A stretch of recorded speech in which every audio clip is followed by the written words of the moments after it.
Hello, today we are with George Marcus. George is a Holocaust survivor born in Cologne, Germany. George, thank you for being our guest today. Thank you. It's certainly a pleasure.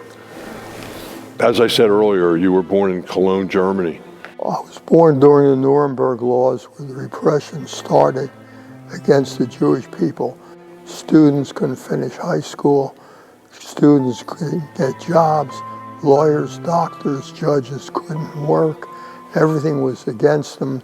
They couldn't ride trains. They couldn't ride buses. They couldn't sit in the park. These were terrible things. In fact, there was a picture of my mother in a drugstore because she was a very attractive woman, and they were embarrassed that they had to take it down because she was Jewish. So consequently, that's the way we lived during the Nuremberg repressions. I lived with my mother, my father, and my grandmother in their hometown, which was Fettweiss, which was a German village, and my grandmother had a store there.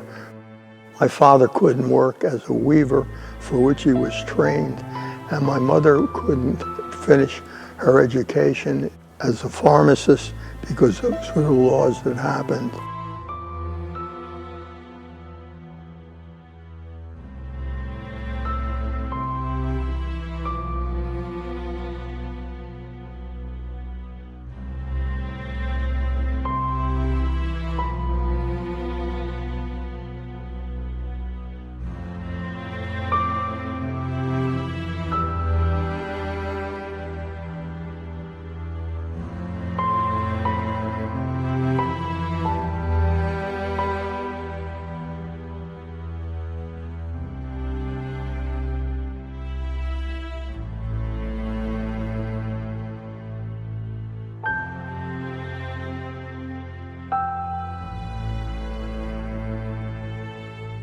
Somebody killed a German soldier in the French embassy, which negated Kristallnacht, which happens to be my first birthday.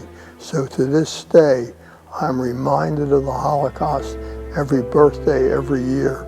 It's in my life, and that's the reason I speak, because I want to tell people what happened and why it shouldn't happen, because anti-Semitism was rife all over Europe. It happened in Poland, it happened in Russia, it happened in Ukraine, it happened in Czechoslovakia, it happened in Austria, it happened in France, it happened in Belgium, it happened all over.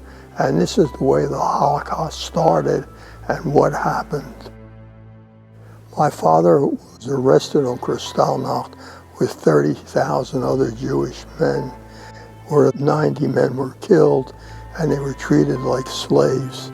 As a matter of fact, what happened in Buchenwald, if you were bad, they stuck you in a barrel with spikes, rolled you down a hill, and when that happened, they sent the dogs after you to kill you off. Men were hung up on hooks till their arms came out of the sockets, and consequently, it was the life in Europe. It was all over the place. That was the way they were treated.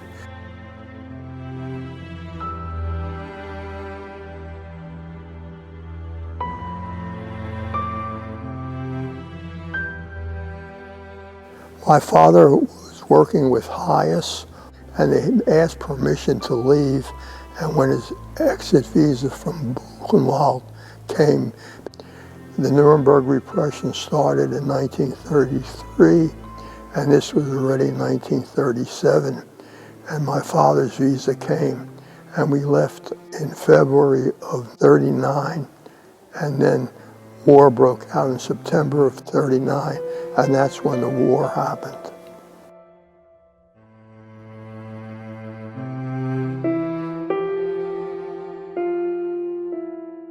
My father, who was a weaver, couldn't get a job in Germany, but he ended up coming to America, going to Frankfurt Woolen Mills and weaving cloth for the U.S. Army. My uncle came to America, learned English, and when the war broke out, he wanted to go back to Germany so he could see what happened to his parents who were left behind. He became an officer, And after that, he became a Ricci boy. The Ricci boys went to a camp in Maryland, Camp Ricci, and there they learned how to interrogate and analyze what's happened. He met somebody coming out of a village who told him, the Germans are there, don't shell the village. There's citizens there, there's people there. It'll be a real disaster. So my uncle took a white flag, drove into town, and convinced 2 German generals that they should surrender their troops to the Americans. And with that, they agreed, and my uncle got into a staff car with 2 German generals, and they said to him, how come you speak such good German? My uncle said, I was a good student in high school. He didn't tell me he was Jewish and German. And with that, he led the troops to surrender. And then later on, when the war was going on, there was a dam being built near the hometown where my uncle lived. He told the troops that that was bad. He went into Aachen, bombed open a safe in a waterworks, found the German documents, and with those documents, he went to major troops and convinced them, don't go down below the dam, it'll be a disaster if the Germans blow the dam. So they diverted the troops above the dam and saved them. So with that, he saved thousands of lives and equipment, and for that he got a Bronze Star. And why did he not get a Silver Star? Somebody said he didn't want anybody who's Jewish to get a goddamn Silver Star because they're Jewish. Even this was the anti-Semitism we found in the United States Army. But he was a hero with that. He was wounded. He stayed in Germany to recuperate, looking for his parents, never finding them, which let him finally get through the Holocaust Chronicles, an idea of what happened to the people in the area and the location of where they went. So they went to Belgius, which was in Poland, near Ukraine, and consequently, we went back as a family, and that's where I learned a lot about what happened. So while all this was going on, family was in war. My father's cousin, one was wounded when a Jeep overturned. Another was a staff sergeant for Eisenhower, and we stayed away from believing in Germany. We lived our American lives.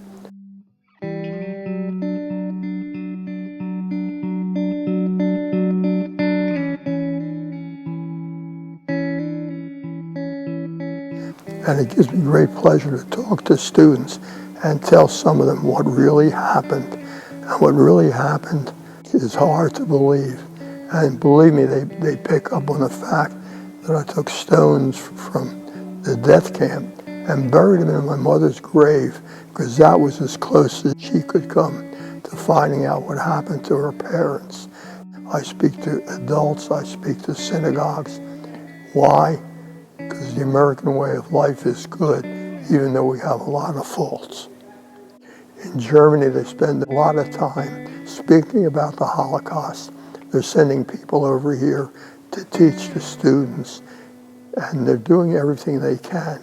I give them credit for that, but I hold them guilty for what really happened. You don't kill 9 million people. That's 6 million Jews, of which 1.5 million were children. And I tell people I'm talking to, look to your left, look to your right. Of the 3 of you, if you had been in Europe during that period of time, 2 of you would not exist. It was such a small society. There were the gypsies, there were people who were against the German government, there were many, many people who were affected. The thing that impresses me the most are those kids who listen to what's happening, understand what anti-Semitism is, understand what anything is, and do the right thing. Their education is what's going to bring us forward so it doesn't happen again.